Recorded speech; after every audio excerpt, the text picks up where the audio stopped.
ఒక cinema hit అవ్వాలంటే రివ్యూలు బాగుండాలా లేక ప్రేక్షకులు థియేటర్కి రావాలా? ఇప్పుడు ఇదే ప్రూవ్ చేస్తోంది చెన్నై లవ్ స్టోరీ.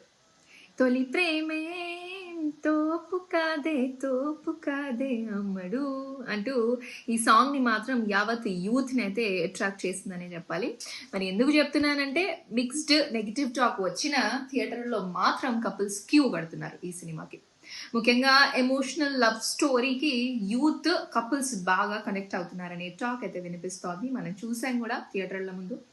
ఇక బాక్స్ ఆఫీస్ విషయానికి వస్తే మొదటి రోజు ఇండియా నెట్ దాదాపు 4.95 కోట్లు వసూలు కాగా రెండో రోజుకే 10.45 కోట్లు చేరింది. ఇక వరల్డ్ వైడ్ గ్రాస్ అయితే 15 కోట్లకు పైగా దూసుకెళ్ళిపోతుందని ట్రేడ్ వర్గాలు అయితే చెప్తున్నాయి. అందుకే వీకెండ్ షోలకి మంచి బుకింగ్స్ కూడా కనిపించాయి. దీంతో ఒక విషయం మాత్రం క్లియర్ అవుతోంది, రివ్యూల కంటే ప్రేక్షకుల కనెక్ట్ చెప్పేది.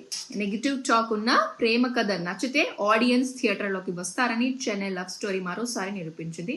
మరి నెగిటివ్ టాక్, పాజిటివ్ కలెక్షన్స్, ఇదే చెన్నై లవ్ స్టోరీ మ్యాజిక్. మరి మీరు ఈ సినిమాని చూసారా? మీ రివ్యూ కామెంట్ రూపంలో తెలియజేయండి.